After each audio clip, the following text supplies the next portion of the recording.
Muito bem, estamos gravando. Uma vez, oficialmente, boa noite a todos e todas. É um prazer tê-los aqui novamente, né? Esse módulo, vocês estão percebendo que está sendo bem movimentado, né? A gente está tendo bastante atividade, né? Antes de chegar agora o período das provas parciais, a gente está tendo aí por semana 2 atividades, né? Encontros online, uma sobre pesquisa e uma, né, relacionada às disciplinas, né? Então, e na próxima semana a gente vai ter 3, né? Então, haja dados, né, Áurea? Haja dados. Mas isso é para que a gente possa potencializar, né, a formação. Então, hoje nós temos conosco o professor Valcimar, né? O professor Valcimar hoje vai estar tratando da temática da disciplina dele, sobre o basquetebol, né? Vocês receberam aí as nossas temáticas, né? O professor vai estar falando sobre o basquetebol de 1891 a 2020. Então, professor Valcimar, mais uma vez agradecer a tua parceria aí com o nosso curso, né, o teu trabalho desenvolvido e deixar a fala contigo, tá? Uma boa aula para você. Bem, boa noite a todos. Eu vou aqui controlar o meu tempo para não extrapolar demais, tá? E a ideia é conversar sobre o basquetebol desde o começo dele, desde a origem, de como ele começou, os objetivos, até a parte de sistema de defesa e ataque. Então, na verdade, nós vamos conversar sobre as 4 unidades. Então, a primeira unidade vai ser essa questão histórica e evolução, que vocês têm no ambiente. Na segunda unidade, a gente tem a parte de regras específicas do jogo. Na terceira unidade, a gente vai ter a questão das técnicas, não só as técnicas básicas, mas as técnicas um pouco mais complexas, e acho que vocês vão desenvolver na escola. E, por último, o sistema de defesa e ataque. Tá?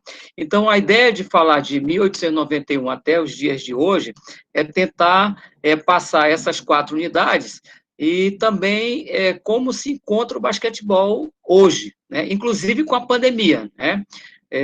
A gente vai falar alguma coisa sobre essa questão da pandemia e o maior encontro competitivo de basquetebol do mundo, que é a NBA, que é a National Basketball Association, que é a Liga Profissional Americana.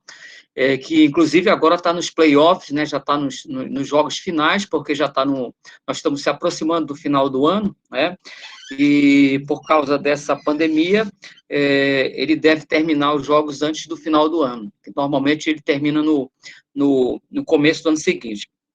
Então, o basquetebol é um jogo que ele tem, dos 4 esportes de quadra, o handebol, basquete, vôlei e futsal, ele é o mais antigo de todos. Então, ele completa esse ano 130 anos. Né? Então, o basquetebol é um jogo assim, que é muito antigo. Uma outra coisa interessante é que ele é Hoje nós não vamos usar PowerPoint, né? Eu vou conversar e vou seguindo em frente.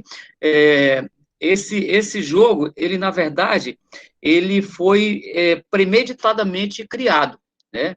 Então, ele foi criado para atender uma necessidade, né?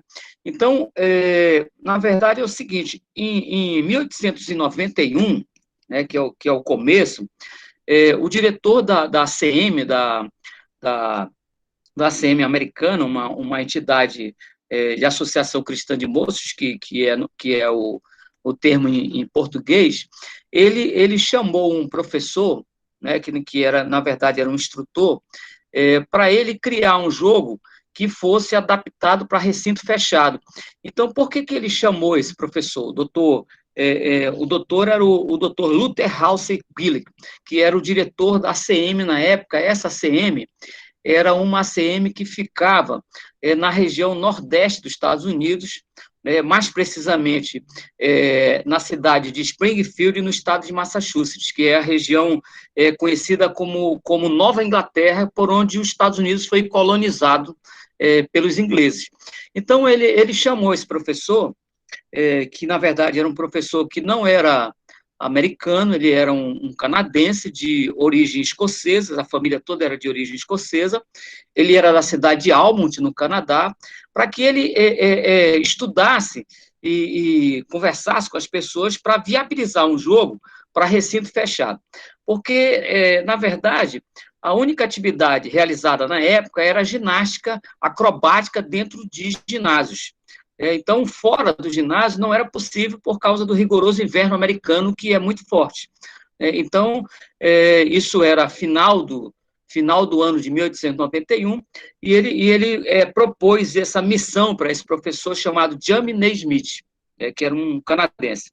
E esse professor, ele teve contato com outras pessoas, conversou com várias pessoas, pesquisou vários jogos, e ele chegou à conclusão de que ele deveria usar uma bola de futebol.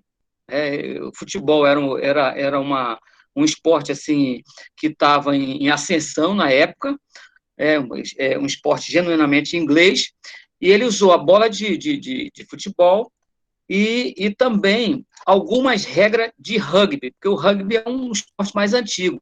Então, ele se baseou em algumas regras de rugby, a bola de futebol, mas o que chamou mais atenção para ele era um jogo chamado Pato no Rochedo.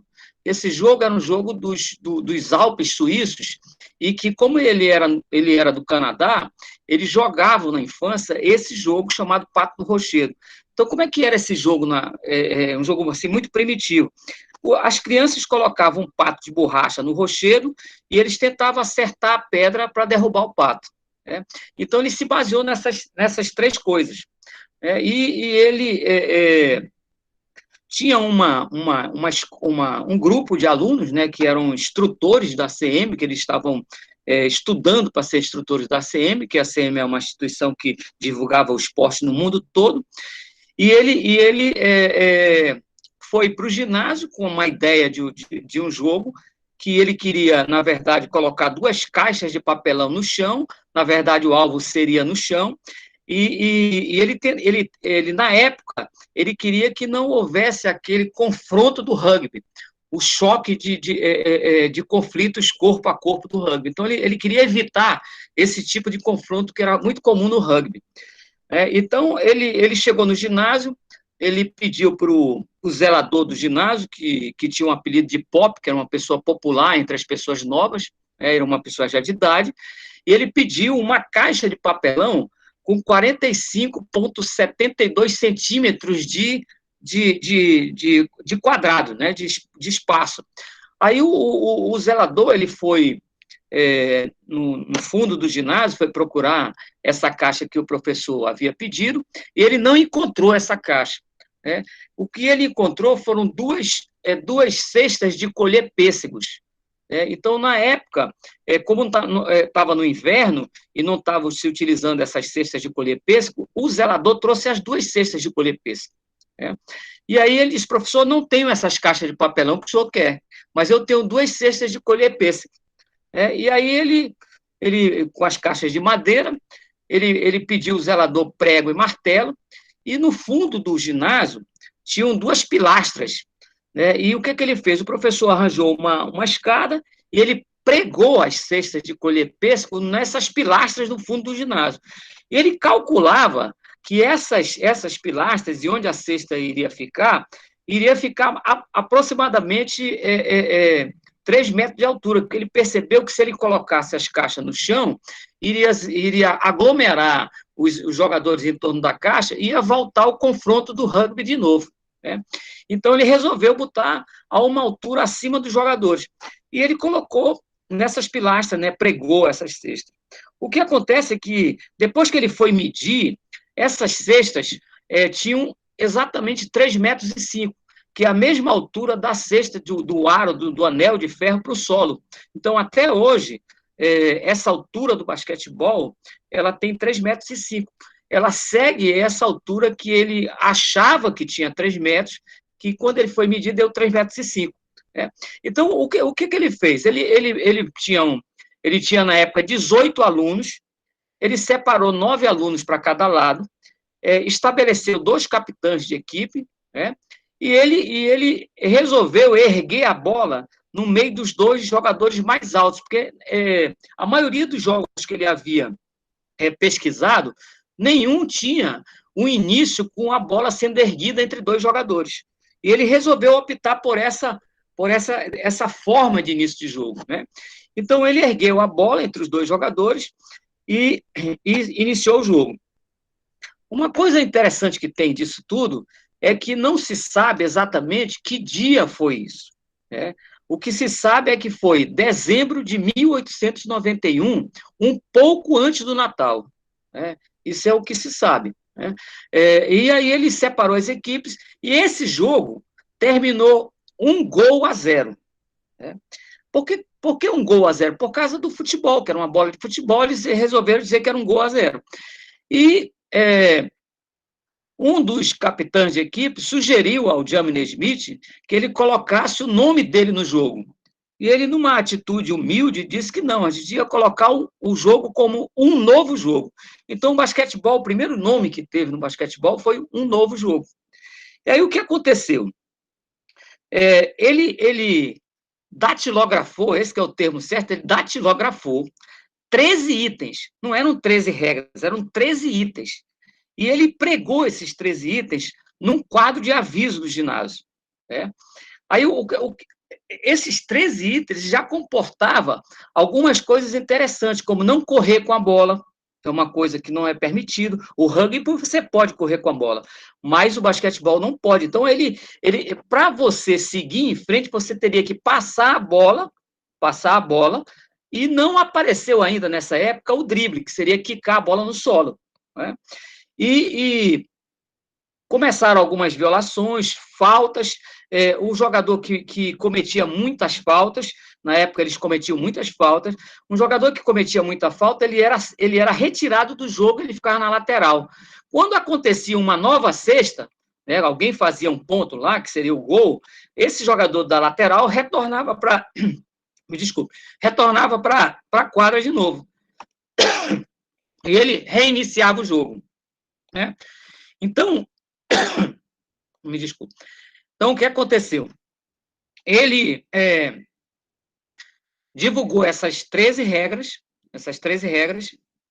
e que, na verdade, não eram 13 regras, eram 13 itens, né? Agora, o que é mais interessante desses 13 itens é o que está fora dos 13 itens, né? É o que está depois dos 13 itens. Ele dizia, na época, ele sugeria que a disposição desses jogadores em quadra e no campo era uma decisão do capitão, mas ele sugeria que o sistema de marcação deveria ser homem, X, homem, que seria homem marcando homem, que seria uma defesa individual. Então, a defesa clássica, por exemplo, do futebol, é a defesa zona. A defesa clássica do basquetebol é a defesa individual. Então, ele já sugeria isso. Mas ele ainda coloca mais alguma coisa à frente. Ele diz o seguinte, que a distribuição desses jogadores em quadra deveria seguir o seguinte: deveria ter à frente da cesta, da cesta de colher-pesco, um guardião. Esse era o termo correto. Um guardião. À frente do guardião, teriam 2 guardas. Um guarda da direita e um guarda da esquerda. 3 centros. Um centro da direita, um centro da esquerda e um centro propriamente dito. 2 alas. Um ala da direita, um ala da esquerda e um atacante. Isso completa 9 jogadores. Tá? E são 9 jogadores. Se a gente perceber, assim, se preocupar muito com essa questão, a gente vai perceber claramente que você vai ter, numa equipe de 9 jogadores, um grupo com uma missão específica de defesa, um grupo com uma missão específica de ataque e um meio de ligação, que seriam os centros, né? Hoje em dia, quando você reduz para 5 jogadores, que é o número normal de 5 jogadores, você não vai ter mais o guardião, mas você vai ter 2 guardas, um guarda da direita e um guarda da esquerda. Você não vai ter 3 centros, mas você vai ter um centro só chamado pivô, né? E você vai ter 2 alas que, na verdade, são atacantes, né, que atacam pelos flancos do jogo, né, pela direita e pela esquerda. Aí o que acontece mais à frente? Em 1892, num livreto da própria ACM, a MCA, né, quem gosta de música antiga dos anos 70, 80, tem uma música do Village People, chamada IMCA. Ela fala da ACM, essa música, né, de jovens da ACM. Então, o que ele faz? Ele, nesse livreto, ele já publica essas 13 primeiras regras nesse livreto. Então, a publicação foi nesse livreto. E aí, o que acontece? Não existiu uma bola específica de basquetebol, mas uma entidade, uma companhia chamada Spalding, ela fabrica a primeira bola de basquetebol. Então, por exemplo, hoje na NBA, continua a mesma bola Spalding, a mesma marca, né? Lógico que houve evoluções, mas a Spalding é a mesma marca de bola, depois de mais de 100 anos. Né? Então, o basquetebol americano é muito tradicional, ele mantém essas raízes. Né? Então, essa empresa fabrica a primeira bola, a Spalding. Uma outra companhia, uma outra empresa, fabrica um outro cesto de madeira com o mesmo formato do cesto anterior, mas com uma borda de metal. E o fundo cortado, porque eles cortaram o fundo, porque, na verdade, tinha que subir uma escada e tirar a bola de dentro do cesto toda vez que acontecia um ponto. Então, isso atrasava, e eles cortaram o fundo dessa cesta de colher pesco de madeira. E aí, mais à frente, uma outra empresa constrói o primeiro anel de ferro com uma rede, e que essa rede era fechada com uma outra cordinha que você tinha que puxar a corda para abrir o fundo da rede para sair a bola. Né? Aí, isso vai seguindo, né? E aí, mais à frente, em 1895, são introduzidos no basquetebol as primeiras tabelas. Então, aquele suporte que fica atrás dos aros são tabelas. E elas surgiram em 1895, eram de madeira. Hoje, elas são de vidro temperado, elas não são de fibra, tá? Mas elas são de vidro temperado. Eu só queria fazer uma parada aqui para dizer aqui para o Vitor que eu tenho uma ex-aluna nossa, a professora Camila de Sá, que eu estou orientando ela num curso de especialização em treinamento esportivo e educação física escolar. Eu a convidei para ela assistir a palestra, tá? Então, eu queria ressaltar a presença dela aqui, ela formou há pouco tempo, tá, Vitor? Então, seguindo. Então, essa empresa já com essas tabelas, e essas tabelas foram evoluindo. Então, o que acontece, por exemplo, é que em 1936, na Olimpíada de Berlim, Jamie Naismith foi convidado de honra para erguer a bola do primeiro jogo de basquetebol numa Olimpíada do Comitê Olímpico Internacional. Então, ele erguer essa bola foi como é que eu podia dizer? Foi um fato registrado e que fez com que o mundo inteiro soubesse a quantidade de jogadores que existiam de basquetebol, e que o basquetebol foi aceito no mundo todo. Então, hoje em dia, são mais de 300 milhões de pessoas no mundo que jogam basquetebol, mais de 300 milhões. E aí, o que a gente tem? São 170 países filiados à FIBA, que é a Federação Internacional de Basquetebol. A FIBA, ela é dividida não em 6 continentes, ela é dividida em 5 continentes. Então, você vai ter a FIBA América, onde o Brasil está, né? E aí nós estamos junto com a maior potência de basquetebol do mundo, que é os Estados Unidos. Né? Então, todo campeonato mundial, Olimpíada não, mas campeonatos mundiais de todas as categorias, quando se trata de jogo internacional da FIBA América, vai ter confronto entre Brasil e Estados Unidos. Não, isso aí não tem como sair disso, né? Inclusive com Porto Rico e assim por diante. São equipes muito fortes, né? Aí você vai ter a FIBA África, a FIBA Ásia, a FIBA Europa e a FIBA Oceania. Então, são 5 continentes que são ligados à FIBA. E ela tem ingerências separadas da FIBA, da principal, tá?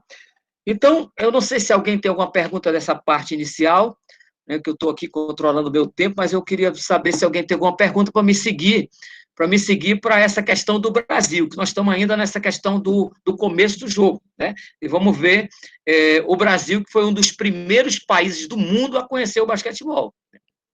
Alguém tem alguma pergunta, Vitor, alguma coisa? Que aí eu sigo em frente. Estou aqui no chat, não temos perguntas, mas talvez se alguém quiser abrir o microfone aí, quiser fazer, acho que não tem problema.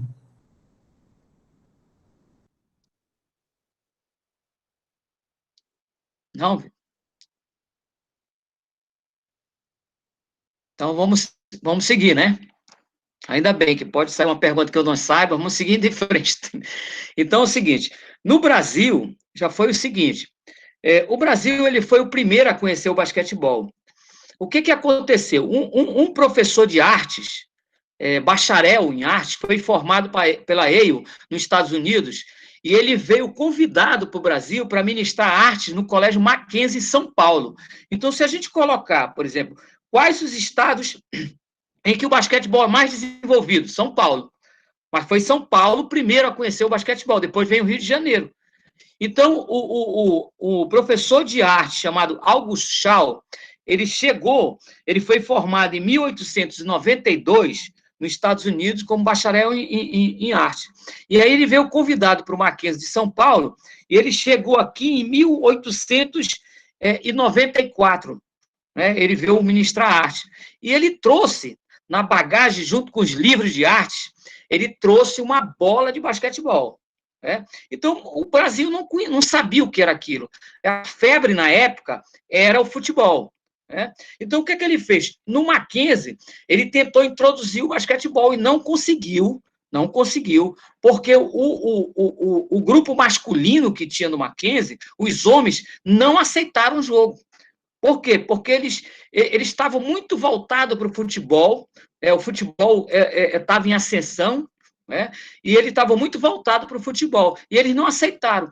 Então, o August Schall, ele conseguiu introduzir no Mackenzie, mas com um time feminino, né? E aí, quando foi no ano seguinte, que ele conseguiu montar uma equipe de basquetebol no Colégio Mackenzie masculina, né? Mas ele teve muita dificuldade no início. E como esse basquetebol surgiu já no Rio de Janeiro? O Rio de Janeiro é interessante, porque existia uma ACM no centro do Rio de Janeiro, na Rua da Quitanda, bem no centro, uma ACM, e que eles jogavam basquete num porão, e que era necessário desviar até das colunas do porão, entendeu? Lá ficava o ginásio da Rua da Quitanda, da ACM do Rio de Janeiro. E aí, o América Futebol Clube do Rio de Janeiro, ele convidou uma equipe de futebol do Chile para vir jogar no Brasil. Uma seleção chilena para jogar no Brasil futebol contra o América Futebol Clube. Só que essa equipe chilena de futebol, ela frequentava a ACM em Santiago, no Chile. Né? E aí, quando eles chegaram aqui no Brasil, que eles foram disputar essa partida, não só uma, mas várias partidas amistosas, contra o América, eles souberam que tinha esse basquetebol no Rio de Janeiro, na Rua da Quitanda, no centro. E eles foram lá jogar. Aí, resultado, eles resolveram fazer um jogo oficial, né, entre o América Futebol Clube, que era os alunos da ACM da Rua da Quitanda, no centro, contra a seleção chilena de futebol, que também era da ACM de Santiago do Chile. Né? Então, esse foi o primeiro jogo oficial no Rio de Janeiro e no Mackenzie, em São Paulo, o primeiro lá. Tá? Então, Aí o basquetebol começou a ser desenvolvido no país, aí a gente vem com uma outra situação, que no mundo não existia as federações especializadas, né? A entidade internacional era a IAFA, né, que cuidava mais do atletismo, era a IAFA, e aí o que aconteceu? O basquetebol e o handebol, principalmente, eles eram ligados à IAFA, né? Mas aí houve uma movimentação para tirar os esportes da IAFA, principalmente os esportes usados com as mãos, que no caso era o handebol e o basquete. E aí saiu o handebol e saiu o basquete. Saiu o handebol indoor, o handebol de ginásio, né? E o basquete. Esses três saíram e criou uma entidade, uma federação específica de esportes com as mãos. Né? E mais adiante, aí o basquetebol consegue se separar, e aí vem a criação já de uma federação de basquetebol, uma Federação Brasileira de Basquetebol, FBB, né? Que depois se tornou a Confederação Brasileira de Basquetebol mais adiante. E no mundo inteiro, as federações especializadas começaram a tomar conta do espaço, cada uma seguindo para a sua direção, porque a IAFA ficou somente com os esportes individuais, né? Nessa época. E a gente vai para o Amazonas, né? O Amazonas. Aqui no Amazonas, existem algumas coisas interessantes. No Amazonas, se diz que o primeiro jogo de basquetebol foi dentro de uma penitenciária, né? Isso é uma coisa interessante. Existe o registro que foi dentro de uma penitenciária. E existe outros registros também que começou com o Atlético Rio Negro Clube, na Rua Barroso, onde antigamente funcionava a Casa do Estudante da Universidade Federal do Amazonas, ao lado da Casa do Estudante. Tá? Então, ao lado da Casa do Estudante tinha uma quadra onde se começou o basquete e o voleibol no Amazonas. Os registros do Atlético Rio Negro Clube. E existe um terceiro registro, que os padres redentoristas americanos vieram para Manaus escolher um local para fundar uma paróquia. E eles escolheram um bairro que, na época, se chamava Cajazeiras, porque tinha muitos pés de cajá, Taperebá, né, que a gente conhece também. E aí, esse bairro, depois que foi implantado essa paróquia, passou a se chamar Bairro de Nossa Senhora de Conceição Aparecida, que é o bairro de Aparecida. Então, lá, os padres redentoristas se instalaram, e como eles são americanos, e eles começaram esse trabalho ensinando as crianças a jogar basquete e também futebol de salão, que esse era o termo certo, futebol de salão. E eles criaram um clube chamado SAGA, Sociedade Atlética Guardas de Aparecida. Essa SAGA é que controlava o esporte e passaram a disputar competições em Manaus. Aí, mais lá na frente, em 1972, é fundada a Federação de Basquetebol do Amazonas. Né? Então, quem fundou a Federação de Basquetebol do Amazonas foi o odontólogo Jaime Heder, de São Paulo, que veio para cá para trabalhar, e vice-presidente era o coronel Jorge Teixeira, que foi fundador do Colégio Militar, né, foi primeiro presidente do Círculo Militar de Manaus, foi prefeito de Manaus interino e foi governador do estado de Rondônia, depois que o estado de Rondônia deixou de ser território. Né? Então, basicamente, dessa parte de história da primeira unidade, nós paramos aqui. Aí eu queria saber se alguém tem alguma pergunta, alguma coisa.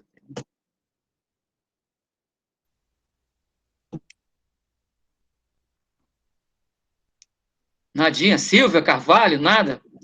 Vou começar agora a perguntar por nome. Socorro Paiva, Jamile, Cláudia, Jarderson, Firmino, alguma coisa, nada? Leonardo, Nayara. A Sônia está pedindo para repetir o nome do odontólogo. Jaime Heder. Todos dois já faleceram. O Jaime Heder foi muito tempo odontólogo da Fundação Vila Olímpica de Manaus, muito tempo. Ainda chegou a trabalhar na Vila Olímpica como odontólogo das equipes de alto rendimento da Vila Olímpica. O coronel Jorge Teixeira foi embora para Rondônia e foi para a reserva, ele é um coronel, né, ele foi comandante do 1º BIS e também já faleceu. Os dois, infelizmente. A Jamile coloca uma pergunta aqui, ó, sobre o basquete no Amazonas. As 3 são verdadeiras?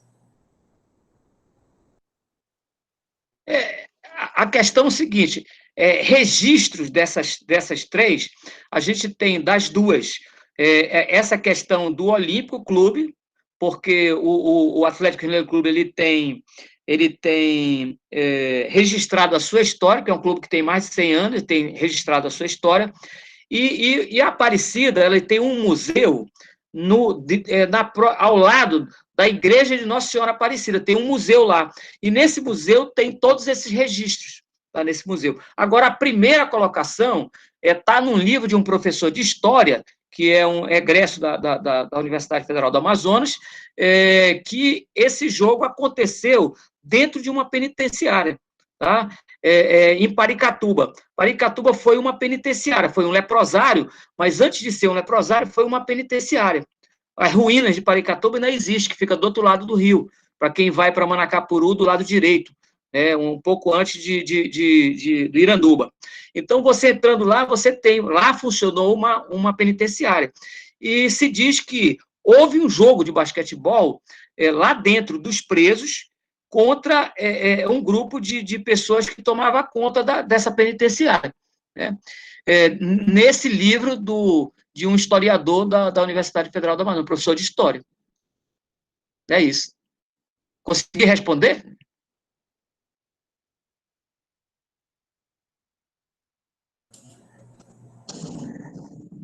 A Firmina está colocando aqui, ó, sobre a pontuação, né? Aqui no Amazonas, as cestas, elas valiam 2, 3 pontos?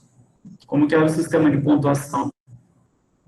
Tá, essa parte nós vamos entrar agora na segunda unidade, tá? A segunda unidade é essa parte de regulamentos básicos do jogo, né? Então, o basquetebol, estamos entrando na segunda unidade, tá? A parte de regras. O basquetebol... Desculpa te atrapalhar, mas a Marilis colocou uma outra dúvida aqui, que eu acho que ela pode ser anterior, né? Se o senhor sabe, em municípios do Amazonas, o basquete se faz presente. Se onde? Não entendi. Em quais municípios do Amazonas o basquete se faz presente? Tá. Então, vamos começar pelas nossas unidades, né, que nós temos os cursos. Itacoatiara, o professor Elcio. Itacoatiara se joga basquete, eu já joguei lá e tal.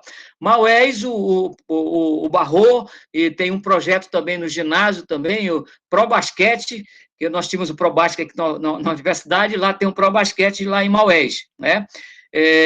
Lá em Lábrea, a gente tem o Novo Basquete de Lábrea, né? O Novo Basquete de Lábrea. Lá o pessoal joga o basquete, lá no centro todo mundo joga. E Manacapuru que não tem, tá? Manacapuru. Mas nós vamos ter basquetebol também em São Gabriel da Cachoeira, nós vamos ter basquetebol em Rio Preto da Eva, em Presidente Figueiredo, em Tabatinga, onde mais? E em Vira tem basquetebol, em Vira, né? Quari também tem basquetebol, Quari.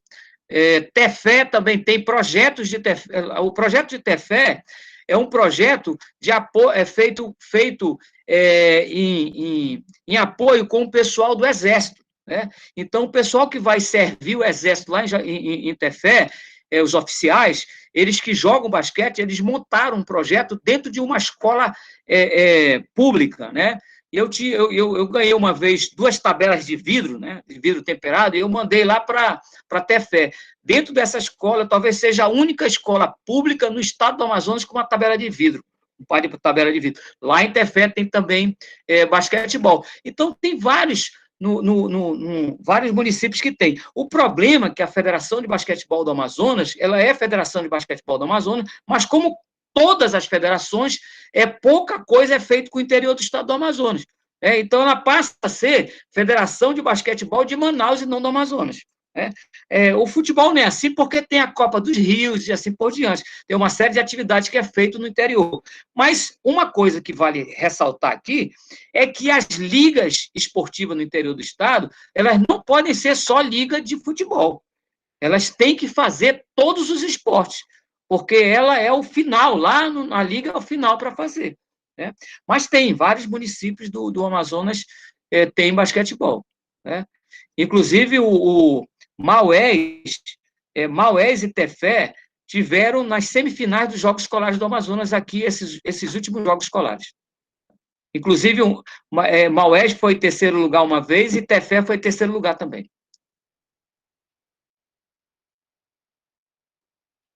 Isso. O Rogério também joga basquete. Eu já joguei lá com o Rogério também, lá em Maués. Mais alguma coisa, Vitor? Não, acho que agora... Não, teve uma colocação aqui, Vitor, sobre Silves. Inclusive, eu fui lá em Silves, fui passear lá em Silves, né? Para conhecer aquela área lá que eu não conhecia, aquela região da Estrada da Várzea, né? Fui em Itapiranga e fui em Silves passear, comer um pirarucu frito no mercado e tal, mas eu não vi basquete, né? Eu não vi ninguém assim jogando basquete. Se tivesse, se tem, eu não sei, né? Eu espero que tenha, Deus queira que tenha, que é mais um município, entendeu? Podemos entrar na unidade 2 agora, Vitor? Aqui não está aparecendo mais nenhuma pergunta. Tá bom. Então é o seguinte, o sistema de pontuação no jogo é o seguinte, ele tem um ponto, 2 pontos e 3 pontos. Tá? Então, ou você faz uma cesta de 3 pontos, ou faz uma cesta de 2, ou faz uma cesta de 1. Tá? A diferença entre essas pontuações é que a cesta de 1 ponto, ela é uma cesta chamada de cesta de lance livre. Ela é uma bonificação por uma falta que aconteceu. Tá? Por isso que ela passa a ser uma cesta de 1 ponto. Então, você vai ter uma cesta de 3 pontos de uma determinada área, a gente vai ter uma linha de 3 pontos, e quando o jogador fica fora dessa linha, que ele arremessa, ele tenta uma cesta de 3 pontos. Se ele fizer a cesta, 3 pontos.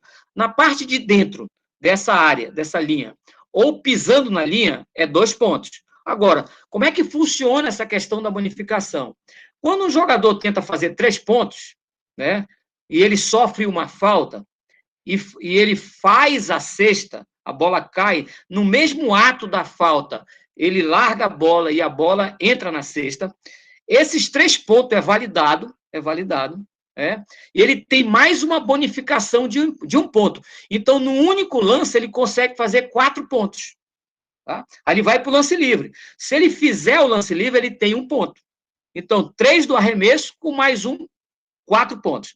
Se ele está tentando uma bola de 3 pontos, ele sofre uma falta e ele não faz a cesta, mas ele estava tentando 3 pontos, ele tem 3 lances livres, porque ele estava tentando 3 pontos. Então, ele pode, no lance livre, fazer 3 pontos. Ou ele pode errar o primeiro e fazer os dois outros pontos, ou ele pode errar os 3, ou fazer só 1, tá? Mas ele tem direito a essa bonificação, porque estava tentando 3 pontos. Se um jogador está tentando fazer uma cesta de 2 pontos, sofre a falta e faz a cesta, ele tem mais uma bonificação de 1 ponto. Né? E se ele fizer, no único lance, ele consegue fazer 3 pontos. Agora, se ele sofre a falta e não faz a cesta, ele vai ter 2 lances livres, porque ele estava tentando 2 pontos. Tá? Deu para entender essa questão dos pontos? Que a única diferença que tem é essa daí. Né? Existem algumas faltas que você vai para o lance livre e executa um lance livre só. Tá? Mas acho que a gente pode seguir em frente. Então, o basquetebol é um jogo de 5 jogadores de cada lado. Qual é o objetivo do jogo? Fazer a cesta, fazer com que a bola entre na cesta do adversário e evitar que o adversário coloque a bola dentro da sua cesta. Basicamente, o objetivo do jogo é só esse. Tá? É impedir que o adversário coloque a bola dentro da sua cesta e você, através do controle da bola dentro da sua equipe, fazer com que essa bola entre na cesta adversária. Tá? Então, esse é o objetivo do jogo, 5 de cada lado. Tá? Quantos ficam no banco de substituto? No basquetebol não existe a palavra reserva. Tá? Ela não existe no basquete a palavra reserva. O termo correto, técnico, é substituto. Então, no banco de substituto ficam 7 jogadores. Então, num total de 12 jogadores. Tá?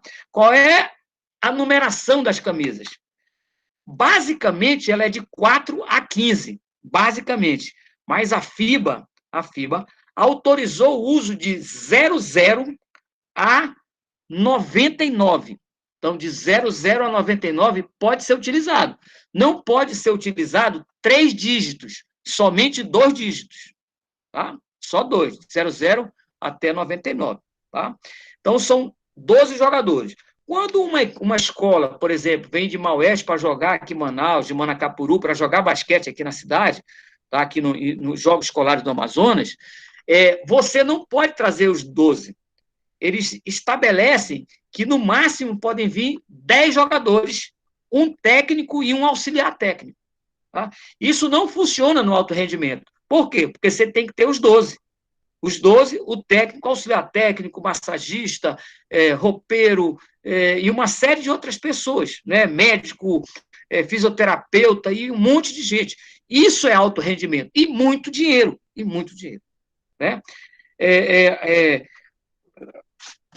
A gente pode ressaltar que se vocês assistirem a NBA, a NBA está usando uma torcida online.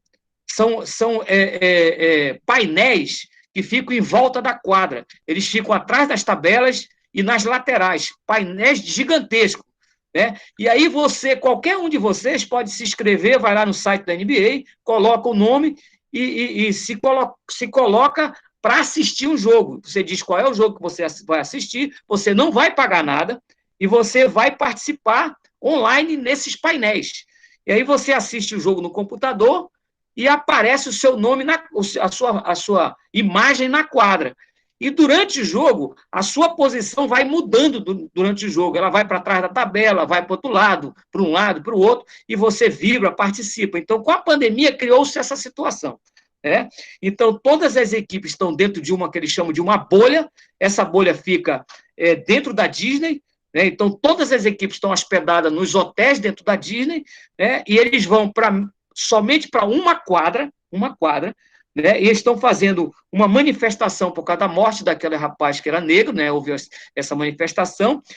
As linhas do basquetebol são todas de 5 centímetros, mas se vocês olharem, os fundos têm 10 centímetros para aparecer bem, e a linha não é preta, eles pintaram tudo de preto. Tá? Então, uma coisa que eu parei só para falar isso aqui, para a gente ter uma ideia de como é que é. O mundo do basquetebol é um mundo à parte, principalmente dos Estados Unidos. Não se sabe exatamente o quanto financeiramente rola sobre essas equipes. Né? Eles têm até um teto limite para pagar jogador, que eles não podem extrapolar. Né? Que senão é muito dinheiro de verdade. Né? Não se assemelha nem mesmo com o futebol. Né? Então, aí seguindo a questão da regra. Nós vamos ter, na regra, violações e faltas. Tá? As violações resultam na perda da posse de bola. Apenas isso. Tá? Perde a posse de bola, a violação. E a bola passa para a equipe adversária e ela é reposta em jogo na lateral. Tá? Basicamente é isso. Tá? Não vai ser registrada na súmula. Nada vai para a súmula de violação. Tá? Só vai as faltas. As faltas têm limite de ocorrência. E a violação não tem limite. Tá? Então, pode acontecer N violações, mas não tem limite. Mas o problema é que você perde a bola. E quando você perde a bola, você aumenta a chance de perder o jogo. Tá? Então, na falta, você tem um limite, vai manter a bola na mão do adversário, porque você fez a falta, e essa bola pode ir para a lateral, como ela pode ir para o lance livre, que se for o caso de um arremesso que a gente falou anteriormente. Tá? Então, isso é uma coisa importante de saber. Só existem violações e faltas.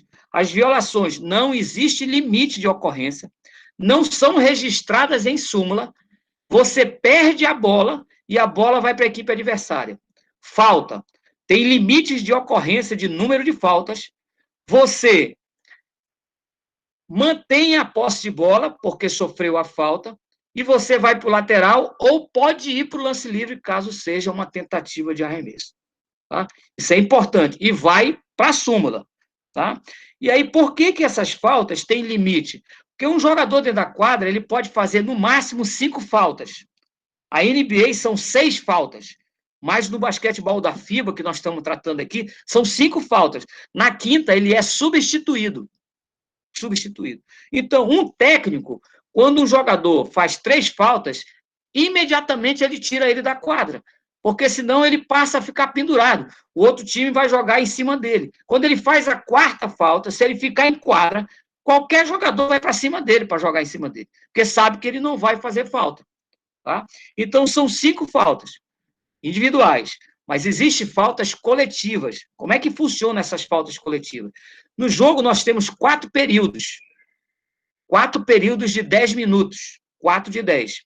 Esses 4 períodos de 10 minutos, eu só posso fazer 4 faltas em cada período coletivas. Se eu fizer a 5ª falta coletiva, a bola vai para o lance livre. Eu tenho um lance livre, podendo converter um ponto. Tá? Então, repetindo, são 4 períodos, 10 minutos cada tempo. A NBA não é assim. A NBA são 4 períodos de 12, com intervalo de 2 minutos do primeiro período para o segundo, um intervalo de 10 ou 15 minutos do segundo para o terceiro, e um intervalo de 2 minutos do terceiro para o quarto período. Tá? E 4 faltas coletivas. Quando uma equipe faz a 5ª, vai para o lance livre. Tá? Existe alguma coisa diferente demais, só existe uma restrição, a gente não vai falar nisso. Se o jogo terminar empatado, ele tem um período de 5 minutos, chamado de período extra, não é prorrogação. Tá? Não escrevam isso em prova. Prorrogação, reserva, isso não tem em basquete, nem reserva, nem prorrogação. É período extra. E esses 5 minutos, tem 2 minutos de intervalo e 5 minutos. Se permanecer empatado, vai ter tantos períodos extras de 5 minutos, se forem necessários, para desfazer o empate. Então, pode ter 10 períodos extras, 15, 20, até desempatar. Tá? Então, é assim que funciona o jogo. Agora, a questão de equipamentos. Como é que funcionam os equipamentos? Você vai ter um placar eletrônico, tá? Dependendo do placar eletrônico, esse placar eletrônico pode ter o nome do jogador, pode ter o número dele, o tempo de jogo, o número de faltas coletivas, o número de faltas individuais e o score. Dependendo do tamanho do placar. Isso não é uma coisa da realidade do Amazonas, tá? Vamos esquecer que não é uma realidade do Amazonas. São placares caríssimos e muito grandes. Tá? Até a Faculdade de Educação Física, que nós já temos 50 anos, não tem um placar eletrônico até hoje. Tá? Então, existem placares do tamanho de uma maleta pequena que custa em torno de uns 4 a 5 mil reais esse tipo de placar. Aí nós vamos ter esse placar eletrônico, nós vamos ter um operador de 24 segundos. O que é esse operador de 24 segundos? Uma equipe tem 24 segundos de posse de bola para arremessar a bola para a cesta. Então, ela não tem todo o tempo do mundo, ela só tem 24 segundos. Tá? Vamos já falar sobre essas faltas individuais. O que a gente tem que entender é que são 5 faltas individuais. Na 5ª tem que ser substituído. Tá? Agora, eu não sei se estou falando muito alto, Vitor. Tá bom ou não? Estou falando muito alto? Ou está normal? Tá bom. Então você vai ter esse operador de 24 segundos que tem na mesa. Tá rápido demais? Porque ainda tem mais coisa pela frente. Tudo bem, vou diminuir mais um pouquinho. Esse operador de 24 segundos na mesa. Você vai ter um controle desse operador de 24 segundos, de tempo de controle de bola, de posse de bola. Você vai ter uma seta na mesa, que é posse de bola alternada. Então, por exemplo, o que é essa posse de bola alternada? Quando uma equipe inicia o jogo, que a bola é erguida entre 2 equipes, e a equipe A, por exemplo, ela dominou a bola, aí essa seta vai apontar para a equipe B. Caso aconteça uma bola presa entre dois jogadores, cada um puxando para um lado e ninguém conseguiu tomar a bola do outro, a bola vai para essa seta e vai para a equipe B. Se houver uma dúvida dos dois árbitros, eles podem dar bola presa. Aí a bola vai para a seta de novo para a equipe A. E vai se revezando isso até o final do jogo. Essa seta na mesa. Chama-se posse de bola alternada. A seta na mesa. Isso tudo tem no ambiente lá, naqueles PowerPoints, tem tudinho, tá? Para vocês visualizarem, dar uma olhada de novo e relembrar.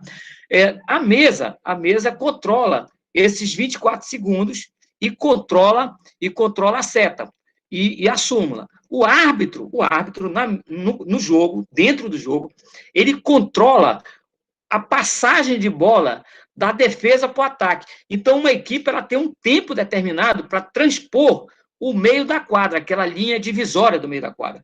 Então, essa equipe, quando recebe a bola no fundo da quadra, ela tem 8 segundos para transpor a bola para a zona de ataque. Se ela não transpor em 8 segundos, ela perde a bola. Tá? E quem é que conta esse tempo? É o árbitro, não é a mesa. Tá? Só é o árbitro que conta. Outro tempo que o árbitro conta é os 5 segundos para reposição de bola na quadra. Então, um jogador ele tem 5 segundos. Se em 5 segundos ele não repor a bola, ele vai perder a bola também. Tá? Outra situação de 5 segundos. Vocês veem como o jogo é muito dinâmico, muito dinâmico. Né? Ele é um jogo que precisa de um raciocínio muito rápido, muito rápido. Um jogador dentro da quadra, com a bola na mão, sendo marcado de perto a menos de 1 metro de distância, um braço a menos de 1 metro de distância, ele tem 5 segundos para se desfazer da bola. Ou ele dribla, ou ele passa, ou ele arremessa, senão ele perde a bola. Tá? Então, por exemplo, um jogador, que a gente tem jogadores de 2,28 m, tem jogadores de 2,30 m jogando aqui na NBA, esses jogadores são muito grandes. Então, o que ele faz? Ele pega a bola, bota em cima da cabeça, fica difícil de tomar da mão dele. Mas só que se ele tiver com alguém próximo a menos de 1 metro de distância, ele tem 5 segundos para driblar, passar ou arremessar, senão ele perde a bola. Tá? Isso é uma coisa importante. Então, o que a gente está falando são violações de tempo. Violações de 24 segundos, violações de 8 segundos de passagem para o ataque, violações de 5 segundos de reposição de bola para dentro da quadra, violações de 5 segundos para um jogador marcado de perto, e durante o lance livre, o jogador tem 5 segundos para arremessar. A Hortência respirava e fechava os olhos, tem que ser em 5 segundos. Se não for em 5 segundos, ela perde a bola. Tá? Então, são essas as violações de tempo. Fora as violações de tempo, nós vamos ter as violações técnicas. O que são violações técnicas? O que são violações técnicas? As violações técnicas, elas são de ordem técnica. Então, por exemplo, um jogador, ele não pode pegar a bola e sair correndo com a bola. Ele tem que driblar. Então, se ele não driblou e ele correu com a bola, ele andou com ela. Ele caminhou com essa bola. Isso é uma violação de ordem técnica, porque ele tinha que driblar e não driblou. Tá? Se um jogador driblar com as duas mãos, que ele só pode driblar com a direita ou com a esquerda, ou alternadamente, ele driblou simultaneamente com as duas. Ele cometeu uma violação de ordem técnica. Por quê? Porque ele não pode driblar com as duas mãos. Tá? Então, isso aí é uma perda da posse de bola. Outra violação que não é técnica e não é de tempo é chamada pelos americanos de turnover. Esse é o termo técnico usado nos Estados Unidos, que é usado no mundo todo. Turnover. O que é o turnover? É a perda da posse de bola. Quando é que é essa perda da posse de bola? É uma perda da posse de bola por um passe errado, o jogador estava driblando, a bola bateu no pé e saiu, né?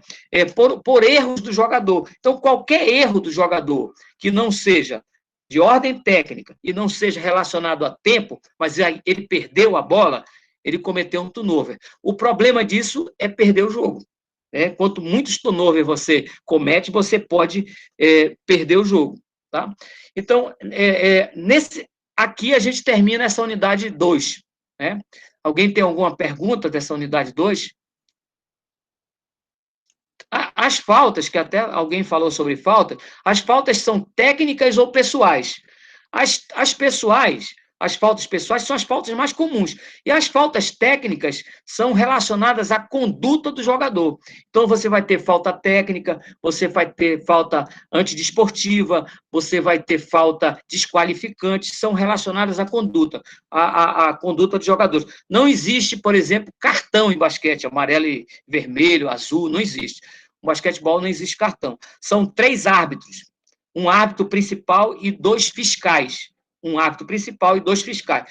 Na mesa tem um apontador, que faz a súmula, um cronometrista que controla os 24 segundos, que pode controlar o cronômetro, se não tiver 24 segundos, uma peça de 24 segundos, e um cronometrista, que controla o tempo de jogo. E mais um auxiliar. Tem que ter um auxiliar, porque as cestas são muito rápidas, elas acontecem muito rapidamente, às vezes não dá tempo de saber quem fez. Então, tem que ser sempre 4 pessoas na mesa para ter alguém ajudando o anotador, né, o apontador que faz a súmula. Alguma pergunta? Tudo que eu estou falando aqui tem nas unidades de vocês, naqueles PowerPoint, tá? Quando ocorre o lance livre, eu falei no início sobre o lance livre. Quando acontece uma falta, e o jogador está no ato do arremesso, tem que ser ao mesmo tempo. Houve uma tentativa de cesta, está tentando fazer a cesta, sofre a falta no mesmo momento. Aí o que acontece? Se essa bola cair, ele tem mais uma bonificação, o termo técnico é esse, mais uma bonificação de um lance livre. Então, se ele estava tentando 3 pontos, ele tem mais uma bonificação. Se ele estava tentando 2, tem mais uma bonificação, de lance livre. Então, agora, se ele estava tentando 3 pontos e erra e sofre a falta, ele vai ter 3 lances livres.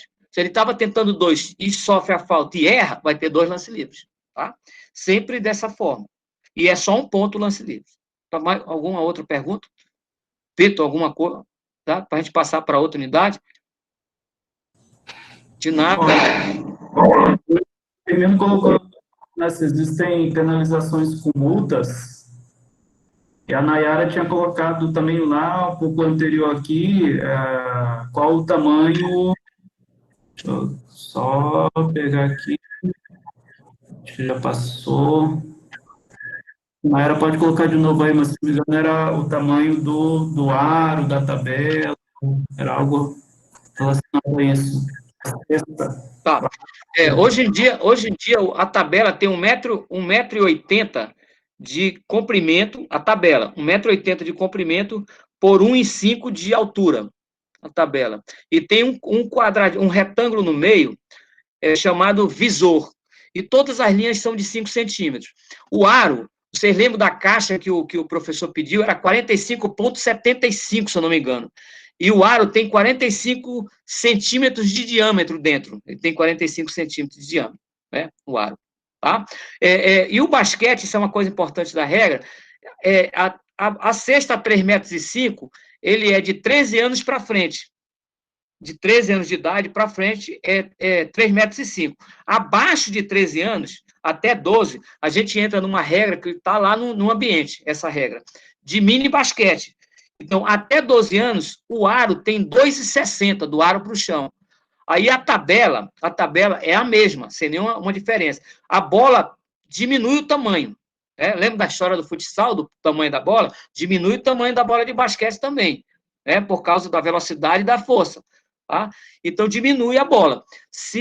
Isso no mini basquete. O feminino tem uma diferença de tamanho de bola. Por que no feminino tem uma diferença de tamanho de bola? Não é porque as meninas têm menos força do que o masculino. Não é isso exatamente. É porque o diâmetro palmar longitudinal e transversal da mão das meninas é menor do que no masculino. Tá? Então, as meninas têm uma mão menor do que dos meninos. Então, por isso que essa bola feminina ela é menor. Agora, a bola de mini basquete ela é menor do que a feminina. E você encontra no mercado bolas menor do que a de mini basquete, porque os americanos eles começam com 5 anos de idade, mas eles baixam essa tabela para menos de 2,60 m. Para menos. Eu, aqui no pátio de casa, eu tenho uma tabela americana que ela tem 5 alturas. Até ela chegar a 3,5, ela tem 4 alturas antes. de 3,5 ela baixa para 2,60, e de 2,60 ela baixa para mais 3 alturas. Né? Então, aqui, os meus filhos, quando tinham 5 anos de idade, eles já estavam arremessando, porque tem altura para arremessar. Né? E os americanos, eles fazem isso. Né? Alguma coisa mais? Aí em Itacoatiara é o Elton. Elton é um amigo meu. É isso mesmo. Podemos passar para a próxima? Alguma pergunta mais, alguma outra coisa? Aí os uniformes dos árbitros é cinza, calça preta, tênis preto, meia preta. Né? E o pessoal na mesa não são árbitros, são oficiais o nome. Os da mesa, oficiais. E 3 árbitros, um árbitro principal e 2 fiscais. Né? Eles trabalham em forma de triângulo, que a gente chama de mecânica da arbitragem. Eu passei 4 anos apitando na Federação de Basquete há muito tempo atrás. Antigamente eram 2 árbitros, a gente trabalhava em forma de retângulo, os 2 árbitros. Agora, com os 3 árbitros, trabalham em forma de triângulo. Existem árbitros seguidores. Né? Então, por exemplo, tem um árbitro que segue a bola, outro árbitro que segue os jogadores, né? E tem um árbitro fixo. E esse triângulo ele se movimenta dentro da quadra e ele fecha o jogo. Então, os jogadores eles ficam dentro desse triângulo onde ficam os 3 árbitros. Né? Chama-se mecânica de arbitragem. Alguma coisa mais assim? Como se chama aqueles que ficam na mesa? Oficiais de mesa, oficiais. Oficiais. Todos os da mesa são oficiais. Agora, você pode ter 5 na mesa, porque tem um representante das entidades. Então, por exemplo, num campeonato brasileiro, vai ter um representante da Confederação Brasileira na mesa. Então, ele seria a quinta pessoa, tá? Existe. Mas se vocês forem fazer uma competição no município, vocês têm que fazer, pelo menos com 3 pessoas, porque não dá para um fazer o cronômetro e fazer o operador de 24 segundos. Isso aí é impossível. Tá? Não dá. Né? Certo? Alguma coisa mais? Hein? Mais alguma coisa, meninos? Eu digo menino porque eu já tenho 63. Então, vamos passar para a próxima, Vitor? Para mim não extrapolar muito. Obrigado, Catriciano. Então, vamos lá para a questão das técnicas básicas. Né? Nas técnicas básicas, eu vou ter algumas expressões que são muito comuns no basquete. Por exemplo, toco. O que é o toco? É tirar a bola e evitar que ela entre na cesta. Tá? Então, alguém arremessa, a gente vai lá e toca na bola no caminho que ela vai para a cesta. Então, bati e não deixa ela ir para a cesta. Toco. Tá? Vamos ter toco no aro. Toco do aro. O que é o toco do aro? Na hora que eu vou enterrar a bola, que eu vou cravar, eu erro e bato a bola no aro. Aí ele bate no aro e vai para longe. Então, o jogador pegou o toco do próprio aro. Tá? E essas expressões aparecem muito na televisão. Dobra. O que é a dobra? É quando 2 jogadores vão em cima de um só. Né? Que a gente chama também de double team. Então, são 2 de uma mesma equipe, dobram sobre um só. Tá? Dobra. O turnover, vocês já sabem o que é. A bandeja, o jogador vai para a cesta, ele executa 2 passadas sucessivas, como uma progressão da corrida, com a bola na mão e faz a cesta. Isso é permitido. O jump. O que é o jump? O jump é você saltar com a bola na mão e arremessar a bola para a cesta. Chamado de jump. Salto. Aí nós vamos ter uma coisa muito comum que está aparecendo na NBA, estão usando muito. Inclusive, tem um jogador com mais de 200 movimentos desses só nessa temporada, mais de 200, chamado de fadeaway. O que é esse fadeaway? É o momento em que o jogador dá uma estanca, ele está com a bola, ele dribla, estanca, na hora que ele estanca, que o jogador adversário vai para cima dele, ele salta para trás. Ele salta para trás para um outro ponto, e desse outro ponto ele salta e arremessa. Tá? Então, isso aí é chamado de fadeaway. Tá? Que é um salto para trás para um outro arremesso. Eles estão fazendo isso muito na NBA, muito mesmo, e é uma coisa assim muito recente, tá? E tem um jogador que eles chamam de Barba, que é de uma equipe, vocês vão ver, usa uma barba grandona, que ele é canhoto, e ele já está com mais de 200 fadeaway. Ele é o recordista na NBA desse tipo de movimento. Um movimento muito difícil de marcar. Aqui a gente tem double-double.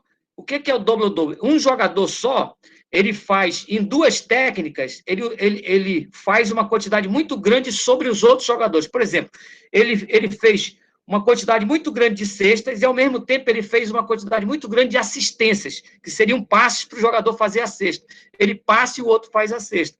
E aí, por ele ter feito uma quantidade muito grande acima dos outros, de 2 técnicas, então ele fez dobro-dobro. Mas a gente tem um triplo-dobro. O que é o triplo-dobro? São 3 técnicas que um jogador fez mais do que os outros, tá? Isso eles contam para estatísticas e assim por diante, tá? Aí a gente vai para a questão das técnicas. As técnicas básicas do jogo, de acordo com o professor Hermínio Barreto, lá da Faculdade de Motricidade Humana de Lisboa, ele já até faleceu, talvez até tenha falado que era a pessoa que eu queria que me orientasse no doutorado. Como ele já estava muito velhinho, eu fui embora. Então, é o seguinte, ele diz o seguinte, que as técnicas básicas para você ensinar na escola é o passe, o drible, o recebimento da bola, o arremesso e a desmarcação. São 5 técnicas. Eu vou repetir para não esquecer. O passe, automaticamente, quando eu passo, alguém recebe a bola. Então, recebimento é uma sequência, o recebimento. Aí, quando eu recebo, vejam bem, vou falar uma coisa interessante. Quando eu recebo, isso é a mecânica do jogo. Quando eu recebo, eu tenho uma coisa chamada de tríplice ataque. O que é o tríplice ataque? Eu tenho 3 coisas para fazer. Eu posso passar, posso driblar ou posso arremessar. Tá? Esse tríplice ataque. Eu recebi, aí eu driblei. Então, é uma técnica importante.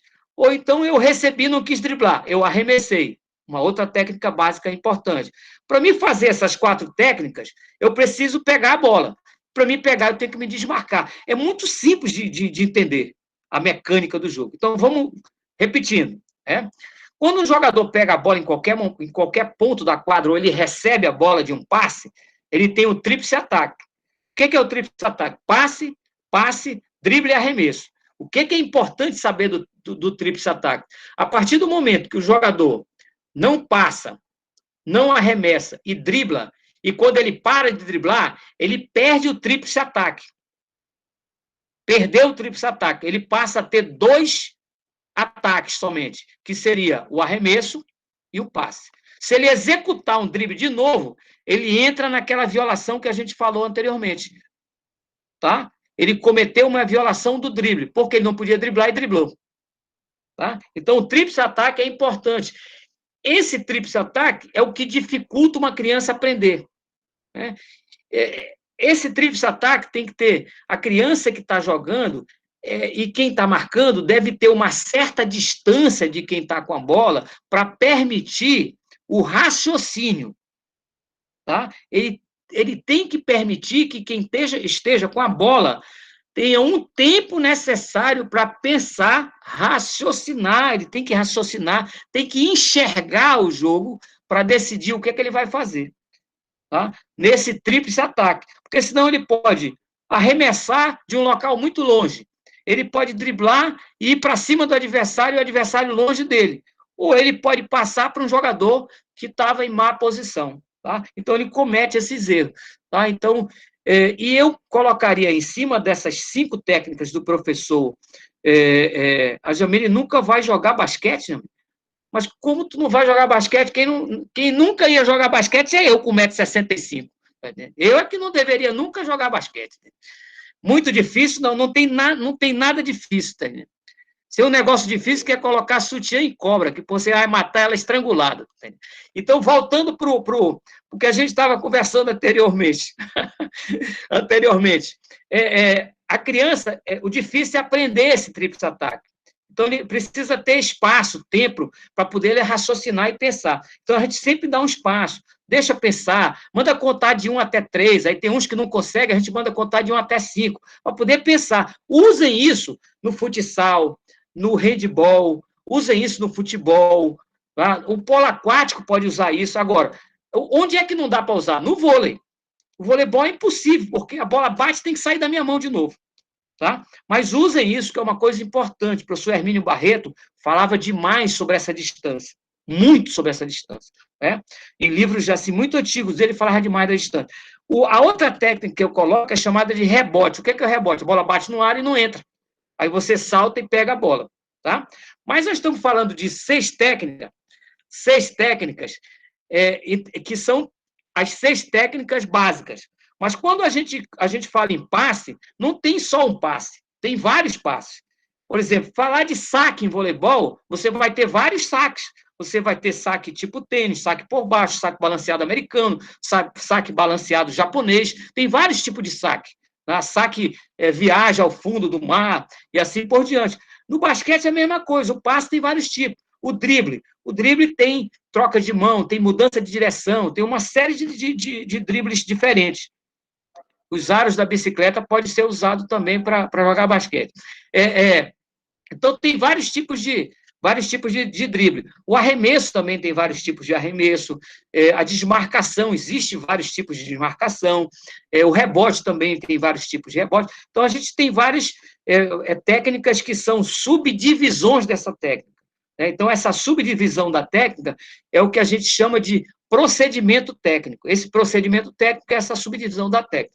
Eu acho que dessa parte, dessa unidade, eu acho que foi suficiente. Tem alguém que tem alguma pergunta sobre isso?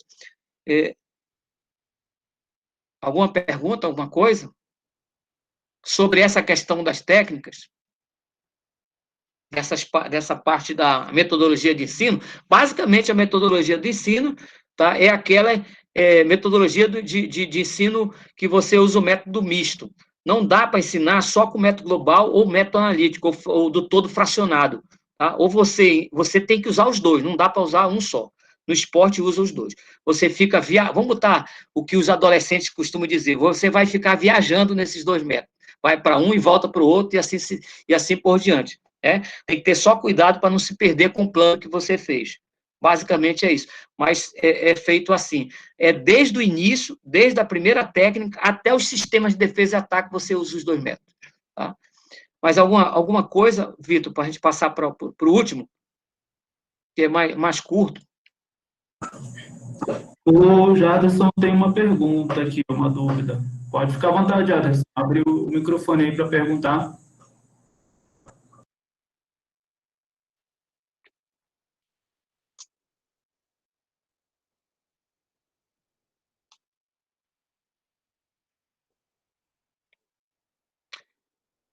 Ele pode escrever, né?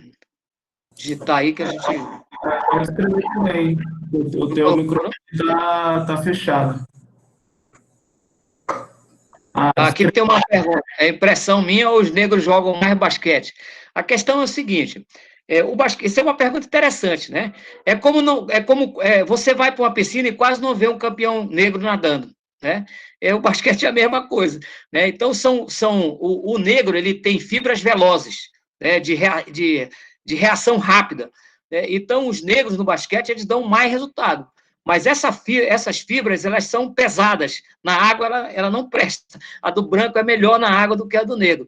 E o basquetebol tem muito negro por causa disso. Né? Ele de explosão, é um jogo de explosão, de força, de velocidade, de potência. Hoje em dia, o basquetebol é muito força e velocidade. Muita força e velocidade. Né? E eles saltam muito. Né? A genética ajuda, sim, realmente, ajuda muito. Né? Mas eles tiveram muita dificuldade para entrar no basquetebol americano. Tem um filme, se vocês conseguirem encontrar, é difícil de encontrar esse filme, mas se vocês conseguirem encontrar, assistam esse filme, é Estrada da Glória. Esse filme, Estrada da Glória, ele é o único filme nos Estados Unidos que foi feito com jogadores de basquetebol, não eram atores, não, foram jogadores de basquetebol, sobre a entrada dos negros na NBA. Tá? Eu vi essa pergunta sobre a FIBA e a NBA. A FIBA tem regras próprias, a NBA tem algumas diferenças. Por exemplo, a NBA ela tem o tempo de 12 minutos cada período. Né? A NBA ela tem vários pedidos de tempo. A FIBA só tem um pedido de tempo por período e 2 no final. Né? Estrada para a glória. Tá? É o nome do filme, Sônia. Um pedido de tempo no final, são 2 pedidos de tempo, e um por período desse. Na NBA, não, você vai ter 1 minuto só. E na NBA você vai ter tempo de 45 segundos, tempo de 1 minuto, tempo de 30 segundos, tempo para propaganda, e uma série de coisas. A NBA ele tem uma outra coisa interessante também, é que no basquetebol da FIBA só existe 3 segundos no ataque, dentro do garrafão. Você entra no garrafão, você tem que entrar e sair 3 segundos. Já na NBA, você tem 3 segundos de defesa, que não existe no basquetebol da FIBA. Porque o basquetebol da NBA é marcação individual. Então, prestem atenção no jogo, quando vocês assistirem, que quando o jogador recebe a bola no ataque, enquanto esse jogador não bota a bola no chão, todos os outros estão marcando os seus jogadores. Eles não podem, que a gente chama de flutuar, deixar o seu marcador e proteger a cesta. Não pode, isso é proibido lá. Você é punido com um lance livre, com uma falta.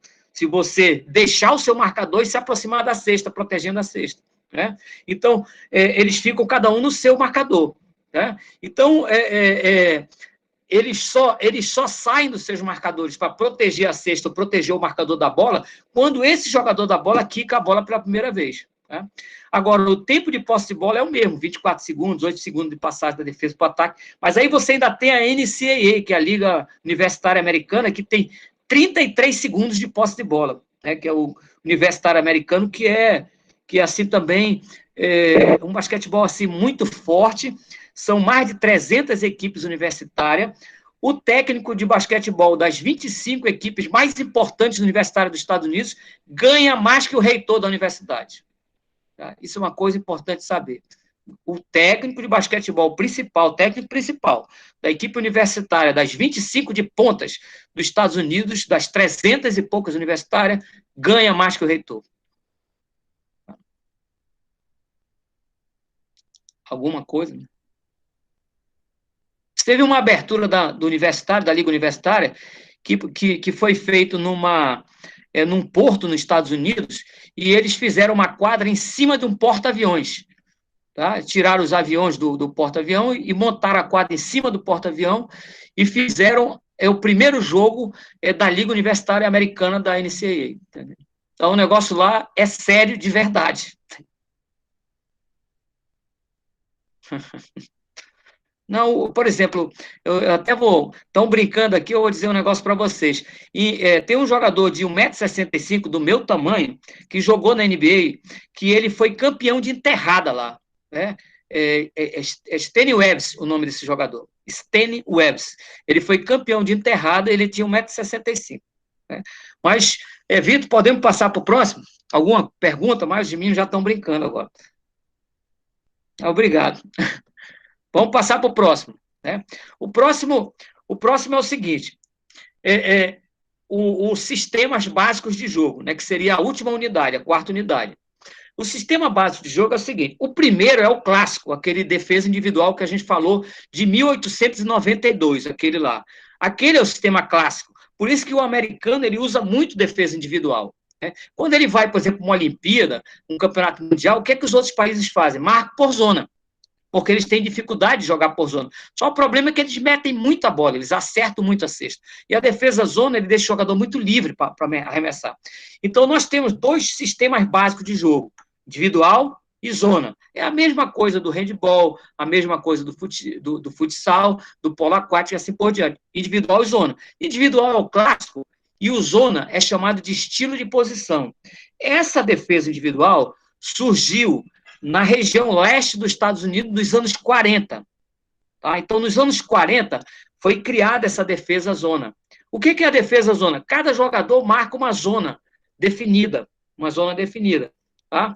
E ele é uma defesa muito passiva. É uma defesa que aceita o adversário e espera o adversário na defesa. O individual, não. Ele é como se ele tivesse o tempo... Ele defendesse atacando o tempo todo. Tá? Então, nós temos essas 2 defesas. O restante é uma combinação dessas 2 defesas. Então, você pega o individual e o zona e combina os 2. Né? Você vai ter, por exemplo, no handball, vocês já fizeram handball, você vai ter, por exemplo, o sistema de defesa 5-1, são 5 na zona e 1 marcando individual. Né? Então, o sistema de handball 4-2, você vai ter quatro marcando na zona e 2 marcando individual. Então, uma combinação de sistemas. E o basquetebol é mais antigo, ele já faz isso há tempo, essa combinação de sistemas. Agora, nós vamos ter, fora essa combinação de sistemas zona individual, sistemas que a gente chama de sistemas mais avançados de jogo. Tá? Então, a gente vai ter sistemas muito mais avançados que aí não cabe nem dentro de um curso de treinamento esportivo na faculdade, não cabe esses sistemas, que são muito mais avançados, muito mais complexos. E aí, o que acontece? Esses sistemas de ataque, o sistema de ataque mais comum no basquete para aprender a jogar, que é utilizado com as crianças, é o sistema 5-0. Tá? É como se fosse o 6-0 do handball. Não tem ninguém de pivô. Então, você não tem ninguém dentro do garrafão de basquete jogando de pivô, porque o pivô ele joga de costa para a cesta.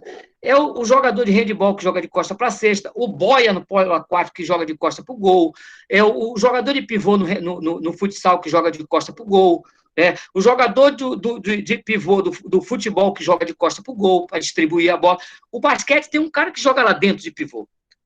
Mas aí você tira esse jogador de pivô e faz um leque, que o termo é chamado de um sistema em leque. Tá? Então, esse sistema em leque são 5 abertos. 5 abertos. Para vocês terem uma ideia assim, interessante, até a NBA hoje, ela abre os 5.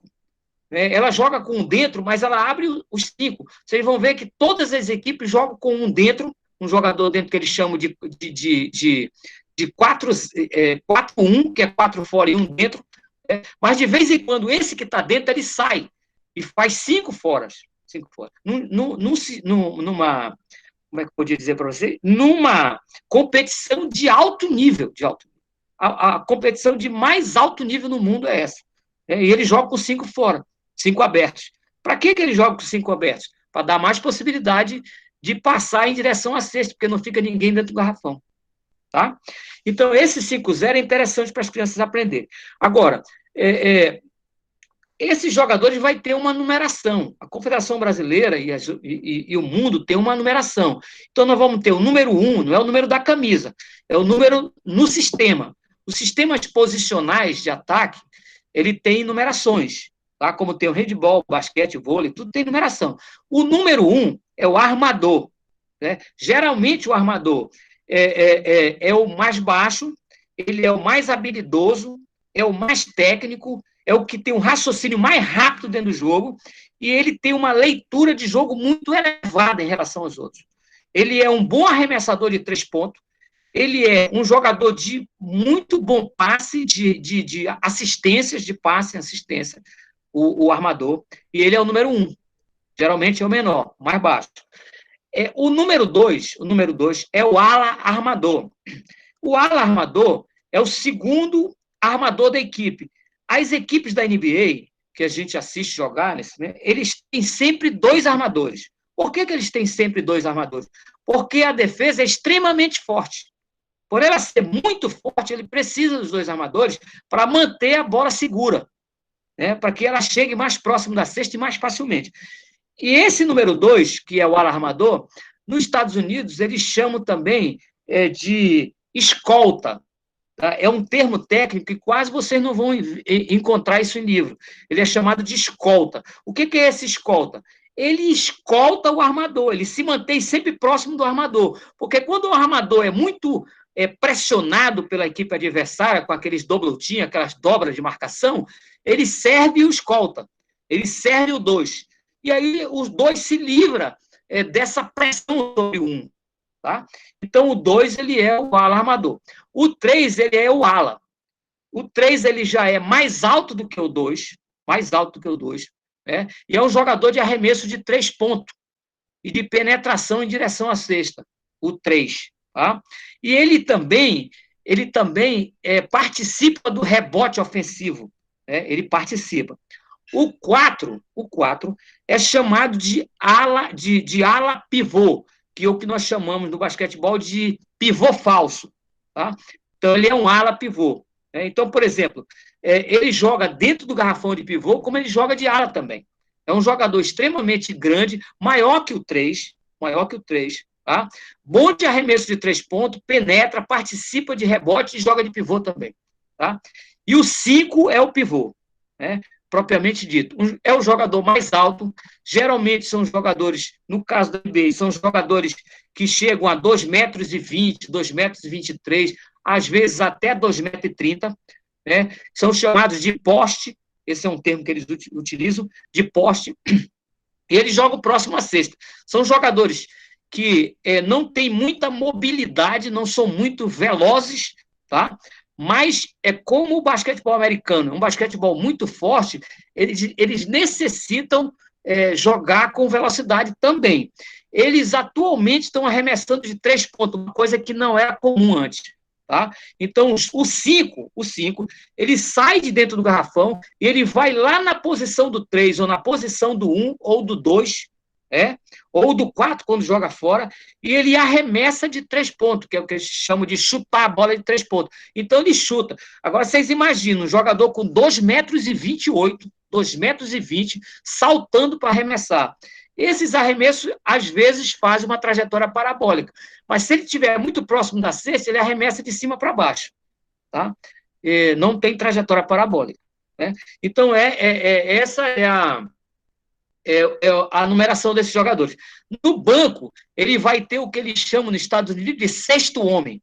O que é o sexto homem? Nós temos no Brasil o único prêmio de um jogador brasileiro na NBA, que foi o Leandrinho, que foi o sexto homem da NBA, que foi premiado como sexto homem na temporada que ele jogou. Ele recebeu esse prêmio, ele parou de jogar agora, mas ele foi o melhor sexto homem da temporada.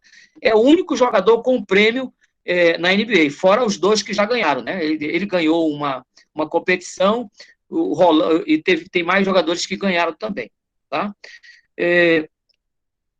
Aí a gente tem o contra-ataque, para a gente finalizar o contra-ataque, que é uma coisa importante, porque 70% da vitória em contra-ataque em basquetebol, em vitória do basquetebol, é contra-ataque. 70% é sobre o contra-ataque. 30% é de ataque posicional e 70% é de contra-ataque. Se vocês forem ver isso no futebol, vocês vão ver uma porcentagem altíssima de contra-ataque. No voleibol, uma porcentagem altíssima de contra-ataque. Handebol, futsal, polo aquático. As porcentagens são altíssimas de contra-ataque. Elas diminuem para o ataque posicional. O basquetebol não foge dessa regra. 70% do contra-ataque é relacionado, 70% do ataque é relacionado ao contra-ataque, porque ele é extremamente veloz, atravessa a quadra muito rapidamente através de passes, né? Os americanos dizem que o passe, ele é mais rápido do que o jogador mais rápido da equipe driblando, tá? Então, é a mesma coisa no caso do futsal. Se um jogador passa a bola, esse passe vai ser mais rápido do que o jogador mais rápido da equipe conduzindo a bola no pé, tá? Isso vai para o polo aquático, vai para o handebol e assim por diante. O handebol é um jogo muito dinâmico com relação ao passe, né? Não sei se teria mais alguma coisa, mas a gente tentou trazer até para os dias de hoje, né, o basquetebol desde essa época. É um esporte dinâmico, atraente, interessante, que pode ser jogado no meio da rua. Aqui onde eu moro, na rua, nós temos uma quadra que se joga 3 contra 3 com 2 tabelas de ferro. As crianças, os adolescentes jogam nessa quadra desde 1987. Né? Eles jogam aí. Então, todo mundo no conjunto joga basquete, tem mais de 100 pessoas que participam. Lá em Maués, se joga no meio da rua também, porque eu joguei lá no meio da rua, lá em Maués.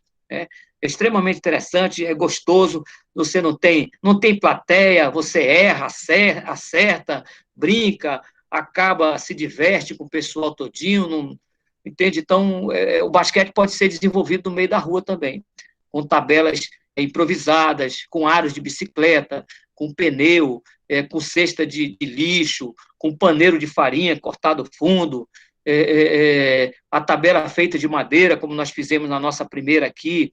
Os aros você pode mandar fazer no ferreiro, basta ter o diâmetro correto, e assim por diante. Dá para fazer em qualquer lugar, né? E pode começar em qualquer lugar. Né? O passe de peito é melhor que o quicado, ou depende do jogo. O passe de peito, ele é um passe mais rápido, Agora, o problema do passe de quicado é o seguinte, tem vezes que o de peito não passa, porque tem um jogador muito grande. Então, ele fecha a passagem e você ameaça passar de peito para ele marcar e você usa o solo como um passe indireto, que a gente chama de passe indireto. Ele é muito utilizado para jogadores muito grandes, né? Quando você tem um jogador muito grande na frente, você usa o passe quicado, ou passe. Esse é o passe quicado, porque quando a gente usa a palavra picado, o picado é o passe picado. A palavra quicada é quicar a bola no chão, é bater ela no chão, né? Vamos usar o termo leigo assim. Bater a bola no chão é kick, e o passe é picado. Né? Então, o passe no chão é picado, passe picado. E o drible é kick da bola, quicar a bola no solo, que seria bater a bola no solo. É isso. Mais alguma coisa assim, eu saiba? Não sei se tem alguma coisa que eu esqueci. Não lembro. Inclusive, em Maués, eu joguei em Maués em 1900 deixa eu tentar lembrar aqui, 1977 eu joguei em Maués, no Mininópolis. Quadra superlotada, não tinha nem como botar ninguém dentro da quadra, estava gente sentada quase que em cima das linhas laterais, para repor a bola em jogo, tinha que pedir para o pessoal afastar, muita gente, mas muita gente. Em nenhum lugar do Amazonas eu joguei que tivesse tanta gente. 1977, fui para lá e não sabia nem que tinha que levar a rede no barco. Entendeu? Esqueci da rede porque eu não sabia. Eu era adolescente nessa época, eu fui para jogar futsal, que eu era goleiro do time de futsal, e fui jogar basquete. Nós fomos pelo time do Dom Bosco, levamos uma equipe de futsal. Empatamos o futsal em 1-1 e ganhamos o jogo de basquete.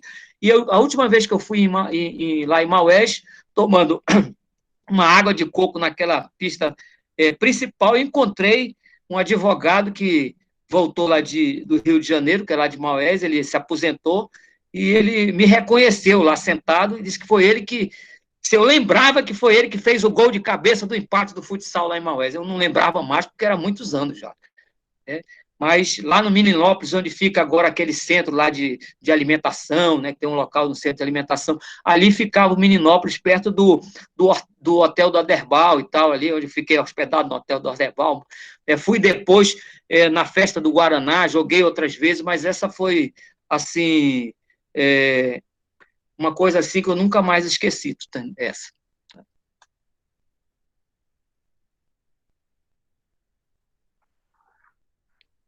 Ah, não, eu gosto de. Não é que eu, assim, não é de Maués, eu gosto do Amazonas, entendeu?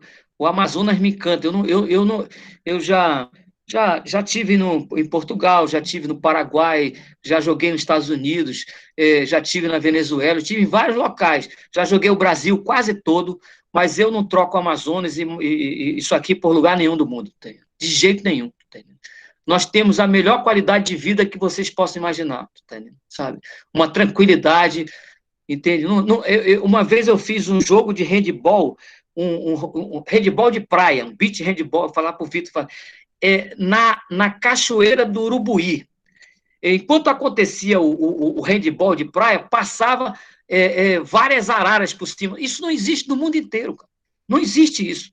Você fazer um handball de praia do lado de uma corredeira em águas negras, né? E um monte de arara passando por cima, num domingo de sol. Não existe. Onde você vai fazer isso? Portugal? Estados Unidos? Na França? Duvido. No Japão? Tem. Só aqui, tu tem. Só aqui, tem. Eu sou encantado pela minha terra, sabe? Apaixonado por isso. Entendeu? Quero morrer e ser enterrado aqui mesmo. Entendeu? Alguma pergunta, alguma coisa?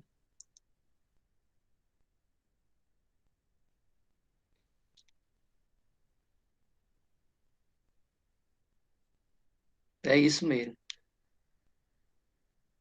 Vamos, gente, alguma coisa? Vamos aproveitar, porque não é nem o governo federal que paga o meu salário, isso é o lixeiro, o jardineiro, os gari, o pessoal que vende bombons nas praças, a cabeleireira, é esse pessoal que paga o meu salário. A universidade e o governo federal é só um intermediário. Bem, alguma coisa?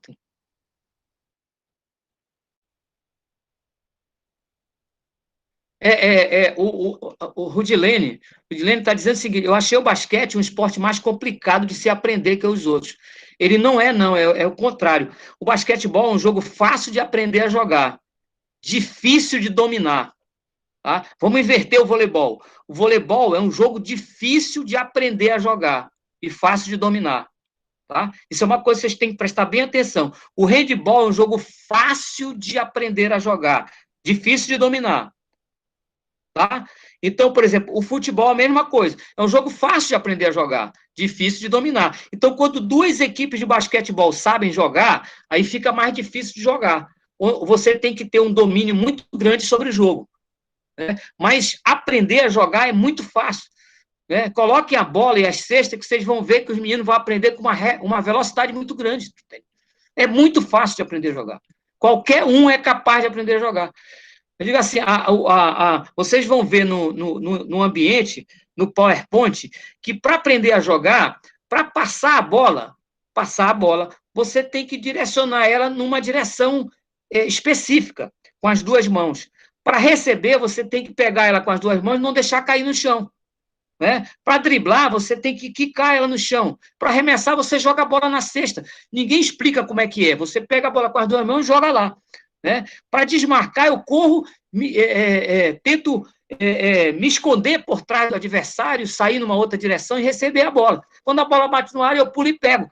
Qualquer um aprende a fazer isso. Agora, depois que você domina isso, você já sabe jogar, aí você tem que passar aqui a dominar o esporte, saber todas as vertentes do passe, todas as vertentes do arremesso, conseguir fazer no arremesso o fadeaway, conseguir fazer uma bandeja com mudança de direção. Aí fica mais difícil enterrar a bola, arremessar, usar as duas mãos na hora de fazer a cesta com troca de mão. Aí vai ficando cada vez mais complicado. Mas aprender a jogar é fácil. Não é difícil. Aqui o senhor atribui o sucesso do basquete americano em comparação com o basquetebol brasileiro. Eles são extremamente organizados. Isso é um ponto. Eles são organizados, eles levam o esporte a sério, eles gastam dinheiro no esporte porque sabem que tem retorno. O retorno que o esporte dá é o retorno fora das drogas, é o retorno fora da bebida, é o retorno fora do cigarro, é o retorno de um jogador para o ambiente familiar bom e que vai ter uma boa família, é o retorno do nome da universidade, é o retorno no nome da escola, né? É o retorno financeiro das franquias da NBA. Né? Então, eles investem porque sabem que tem retorno. Né? O Brasil é o seguinte, ainda permanece dormindo em algumas situações. Né? Uma outra coisa interessante, que até a gente já conversou aqui, porque a gente está vindo de uma outra disciplina, é que o tempo destinado às aulas de educação física nos Estados Unidos e na Europa não é o mesmo nosso.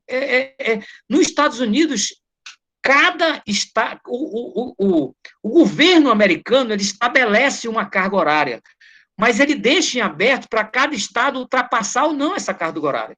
Eles ultrapassam essa carga horária. Eles ultrapassam. Porque o menino, quando ele resolve jogar voleibol, ou handball, ou basquete, ou futsal, ou soccer, como eles chamam lá, eles sabem que eles podem ter uma carreira no futuro. Como? Não existe uma bolsa de estudo na universidade americana. Vocês podem entrar no site da NCAA, né, da NCAA. Entrem lá, que se vocês tiverem um jogador em Maués, um garoto, por exemplo, um garoto de 18, 17 anos, extremamente habilidoso no futebol, você pode entrar no site da NCAA, faz um cadastro dele, eles estabelecem o dia que você vai para os Estados Unidos fazer um teste de futebol. E se ele passar, ele tem 100% de bolsa na universidade. Nem o cara mais inteligente tem 100%, ele só tem 70%. Então, a preocupação com o esporte nos Estados Unidos é extremamente relevante. Né? Eles pensam de uma forma totalmente diferente do que pensam os outros. Porque vamos ver uma outra situação. Quando você ganha um campeonato mundial, ou você ganha principalmente uma Olimpíada, isso é uma hegemonia do poder de uma nação, colega. Tá? Isso faz com que a bandeira americana seja tremulada acima das outras bandeiras. É a mesma coisa do Brasil. Quando nós ganhamos uma Olimpíada, a bandeira brasileira fica acima das outras. Né? Isso é o poder da nação. Né? Isso leva a nação acima das outras. Né? Então, a gente sabe que a economia deles é uma economia... aqui tem uma economia gigantesca. Né? Mas é diferente. Eu joguei no Oregon, onde fica o Portland Trail Blazers. Eu tive em Portland. Passei 2 dias lá e fui para outra cidade disputar um Pan-Americano pelo Brasil, um Pan-Americano Master. É outra história, entende? Eu joguei dentro de uma escola, uma escola pública que não era uma escola pública muito cara, mas eles tinham 3 ginásios. Eles tinham um ginásio principal, mais alto, com tabela de vidro, cronômetro, placar eletrônico, e do lado direito e do lado esquerdo tinha um telhado rebaixado com mais 2 ginásios, tudo de piso de madeira, tudo em piso de madeira, com todos os equipamentos, As arquibancadas são retráteis, você puxa, coloca no lugar, tira de novo. As tabelas de vidro que nós temos no Brasil são tabelas que nós temos, Vitor sabe tanto quanto eu, e os professores da faculdade têm que sair empurrando a tabela, né, para tirar do lugar e colocar. Aí, por exemplo, acaba o basquete, fica a tabela, o professor que vem na outra aula reclama porque tem que empurrar a tabela. Né? Nessa escola pública lá que eu visitei, as tabelas elas ficam num trilho em cima do ginásio. É tudo elétrico. Você aperta o botão, as tabelas deslocam no trilho e vai para a altura que você quer. Né? E aí fica aquele vão embaixo. Totalmente diferente. É outra história. Totalmente diferente. Né? E outra coisa, esse Pan-Americano que eu participei, as famílias dos alunos, que não tinham nada a ver com o Pan-Americano, as famílias dos alunos da escola, elas estavam envolvidas no Pan-Americano. Elas estavam na porta verificando se você era o mesmo do crachá, né? Você entrava fantasiado de Brasil e tinha que mostrar o crachá que você era jogador. Tudo. Eram as famílias que tomavam conta da lanchonete, as famílias estavam envolvidas em tudo. Então, o nosso problema no Brasil é a ausência de compromisso esportivo. Nós não temos compromisso esportivo, esse que é o problema. Na primeira dificuldade que nós temos, a gente abandona e diz que não dá para fazer. Esse é o problema que se tem. Eu vejo aqui, nós temos uma praça aqui, aí tem uma série de atividades que estão sendo desenvolvidas na praça. Eu estou aí desde 1987. Quando é para pintar o piso, para consertar uma coisa, bota a maior dificuldade. A gente conserta a quadra há mais de 10 anos que a gente vem consertando isso, 20 anos. Por quê? Quando acontece uma coisa, você bota logo dificuldade. A gente sabe que vai ser difícil na escola. A gente sabe disso. Né? A gente sabe, porque eu passei 13 anos numa escola pública. Eu dei aula no estadual, Colégio Brasileiro, Nilo Peçanha, Farias de Brito, Barão do Rio Branco. Essas escolas são todas públicas. Trabalhei na prefeitura, em centro social urbano. É difícil, mas você não pode desistir. Não pode desistir. Porque senão você assina seu atestado de incompetência profissional. Você assina. Então, vocês vão encontrar muita dificuldade, mas não pode existir. Eu vou para o interior do estado do Amazonas, não tem tabela de basquete. Eu já carreguei o compensado nas minhas costas, na moto, em Codajás.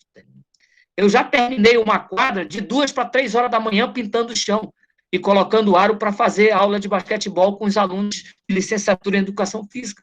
Porque eu chego lá, não tem nada e tem que fazer. E a gente tem que fazer em 2, 3 dias tudo. Então, se você se esmorecer, se você não tiver compromisso, não tiver dedicação e competência, não dá para fazer educação física, tem que trocar de curso, infelizmente. Eu acho que eu já falei muito isso, né? É difícil, a gente sabe que é difícil, mas não é impossível. entendeu? Não é impossível. E vocês podem transformar a escola, porque a escola não pode viver sozinha, isso a gente já falou anteriormente. A escola, ela é um contexto da família, da comunidade, de quem mora em torno da escola, do município, das pessoas que vivem na escola, dos funcionários, do zelador, da pessoa que vende comida na cantina, das merendeiras. Essas pessoas todas têm que ser envolvidas, não pode ficar ninguém de fora, não pode ficar o dono da padaria, não pode ficar o dono da lanchonete, não pode ficar o padre fora, não pode ficar o pastor, não pode ficar, ninguém pode ficar fora. A escola é muito maior do que vocês pensam que ela é. Eu acho que é isso aí, filho. Acho que 9 horas. Estou com o meu relógio aqui na frente, que eu sei que eu estico demais.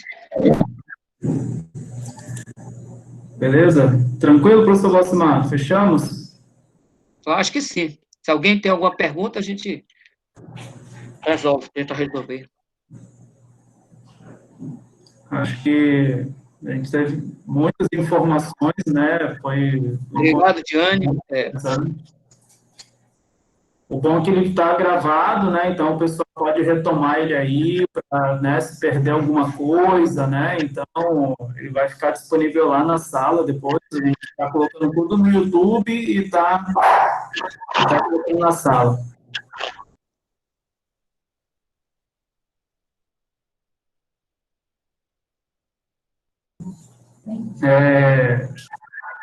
Vamos lá. Então, professor Valcimar, quero agradecer a aula, né? E a tua disponibilidade mais uma vez. Eu vou parar a gravação, tá? E vou dar os recadinhos finais aí para vocês, tudo bem? Professor Valcimar, quer deixar alguma registrado aqui na gravação, a mensagem final? Não, eu até coloquei aqui, mas eu quero agradecer a paciência de todos, de terem me ouvido, tá? Muito obrigado, realmente, de vocês disponibilizarem o tempo de vocês para me ouvir. Isso é importantíssimo para um professor, importantíssimo para alguém que também milita há muitos anos, né? Que eu estou com o basquetebol desde 1974, foi a primeira vez que eu pisei numa quadra. Era para ser em 73, mas eu fiquei com vergonha, que era um time feminino, as meninas tudo eram mais velhas do que eu, fui embora porque eu fiquei com vergonha. Aí eu entrei em 74, comecei em 74. Então, eu estou desde lá até hoje, né? Então, são gerações e gerações, e eu quero só agradecer por vocês terem disponibilizado esse tempo, mesmo sendo os 25, 30, isso não importa, é sinal que vocês tiveram interesse, tá? Obrigado, eu estou sempre à disposição na faculdade e em qualquer lugar que precisarem, a gente está sempre à disposição. Muito obrigado.